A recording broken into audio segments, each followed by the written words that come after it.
Good morning, and thanks for looking in and to listen to and to see a message from St. Chad's on the Epiphany.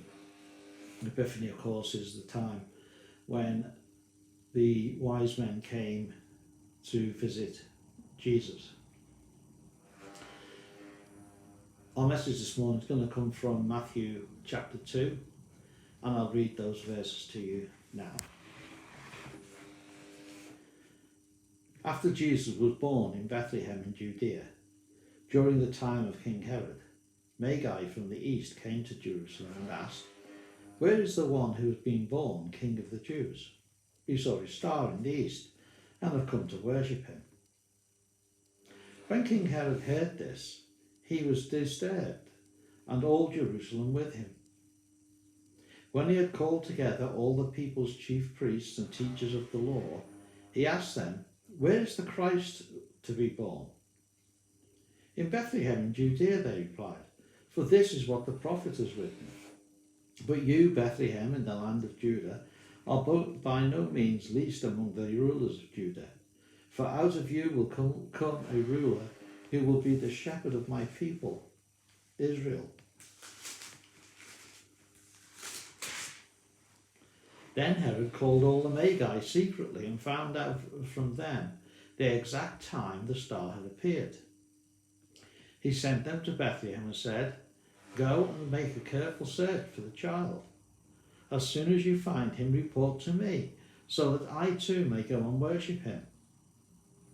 After they had heard this, after they had heard the king, they went on their way, and the star they had seen in the east went ahead of them until it stopped over the place where the child was. When they saw the star, they were overjoyed. On coming to the house, they saw the child and with his mother, Mary, and they bowed down and worshipped him. Then they opened their treasures and presented them with gifts of gold, incense, and myrrh. And having been warned in a dream not to go back to Herod, they returned to their country another way.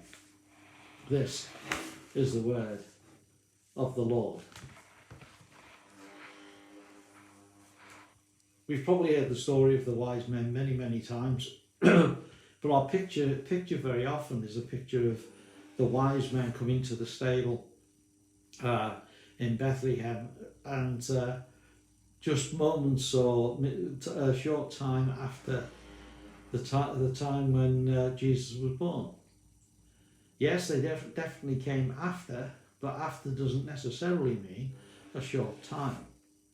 In fact, it could well have been up to 2 years later before the wise men, the Magi, came to worship Jesus.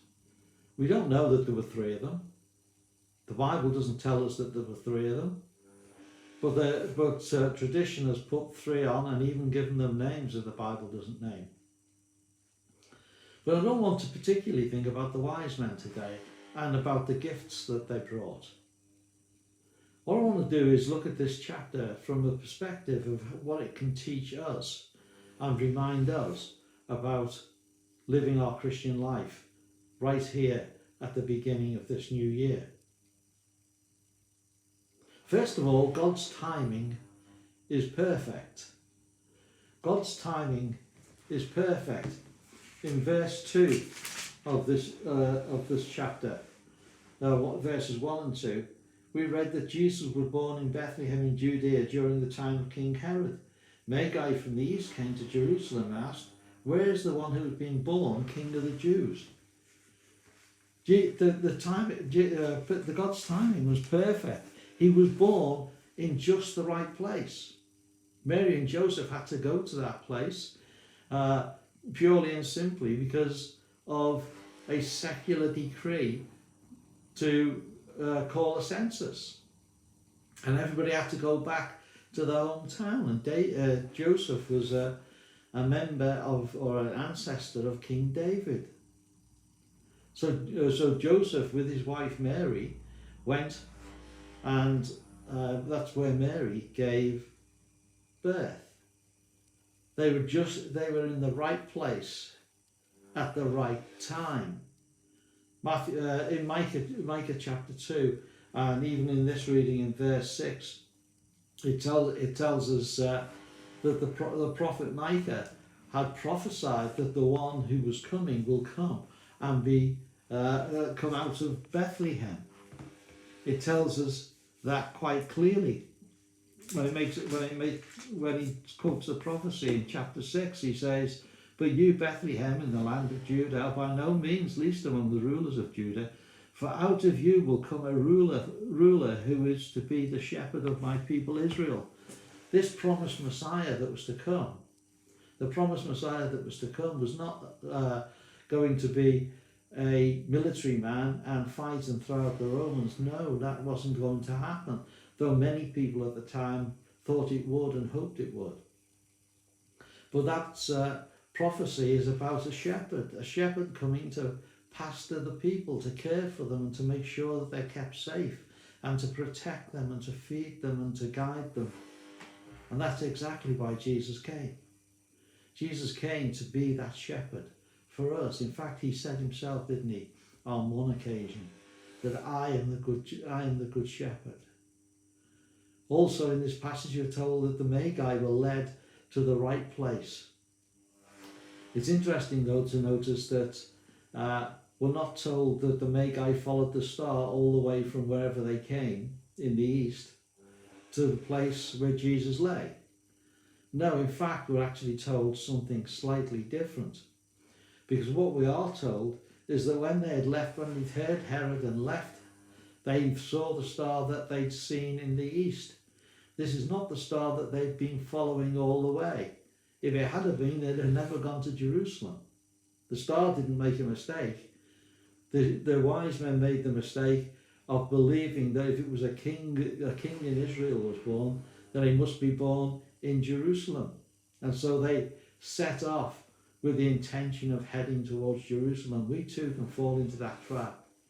We get inspiration from God and from encouragement by others, and we set off and go in the direction that we really shouldn't be going.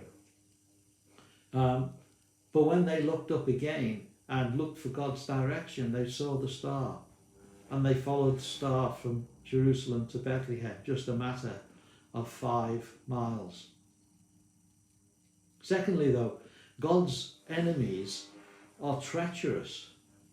God's enemies are treacherous. They deceive, they lie, they cheat. Listen to what it says in verses 3 to 8, and you'll see all those things there.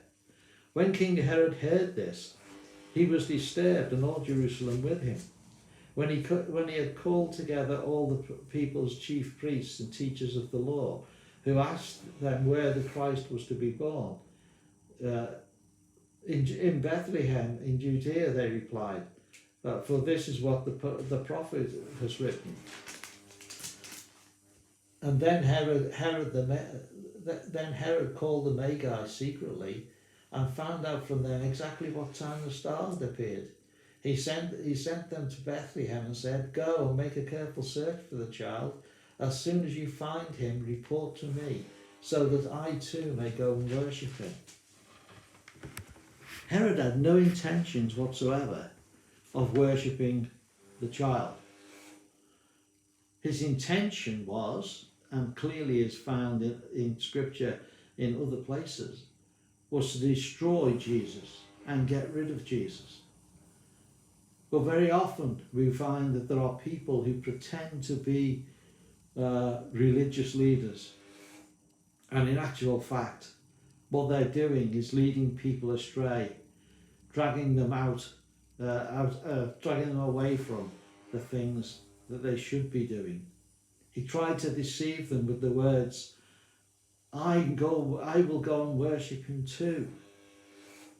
It was deceit. He tried to deceive the wise men, thinking that they would bow down to him who was a king and obey what they said and send message back to him. They didn't do it, of course. He was a liar. He told them that he wanted the Messiah to come when he never did. He said that he wanted to know Jesus. He wanted to know this Messiah, the promised one. He wanted to see him, and more than that, he wanted to worship him. There's many false prophets around, many people who deceive and lie and cheat. And all they're doing is trying to lead the people of God astray. And so what about the people of God? What do we learn here about the people of God? Well, in verses 9 and 10, what we read here is that the people of God are faithful. When they saw the star, they were overjoyed. In verse 9, after they had heard the king, they went on their way, and the star they had seen in the east went ahead of them until it stopped over the place where he lay. When they saw the star, they were overjoyed. The servants of God are faithful to God. Faithful. They continued their journey. They went and found the place. They found the Messiah they had come looking for. They were faithful in completing their journey. In verse 11 we read this. On coming to the house, and they saw the child with his mother Mary, and they bowed down and worshipped him. They then opened their treasures and presented him with gifts of gold and incense and myrrh. What do the people of God do? The people of God share what they've already got. The servants of God are faithful because they do as God has directed them, and they finish the task for which they are called. But they also share their wealth. And you might smile when I say wealth, thinking I'm not very wealthy, but compared to some in this world, we're all wealthy. We all have more than we need. We can all give a little of something to others. And most of us do, through charitable giving. And that's a good thing. But the servants of God are to be faithful in sharing their blessings. And then finally, we read these words in verses 12 through to 14. It's a couple of verses more than I read before, but let me read those verses. And having been warned in a dream not to go back to Herod, they returned to their country by another route. When they had gone, an angel of the Lord appeared to Joseph in a dream. Get up, he said, take the child and his mother and escape to Egypt. Stay there until I tell you, for Herod is going to search for the child and kill him. So he got up, took the child and his mother, and during the night left for Egypt. God's protection is powerful. God protected the wise men. Don't tell Herod. But in so doing, he protected his son, because Herod was wanting to do away with his son. And Joseph had a dream and a message in a dream. A message that was so powerful that he rose that night and took Mary and the child Jesus to Egypt, just as he had commanded. When Herod found that he'd been outwitted, he sent his troops to what's known as the massacre of the infants. And he killed all children, all male children, under the age of 2. A sad note to finish on, but nevertheless, a good message for us. That Jesus was born just at the right time in just the right place, and that the Magi came and found that place. That God's enemies will deceive, they will lie, and they will cheat to get for their own purposes. And God's servants are to be faithful and to share and to obey what God commands.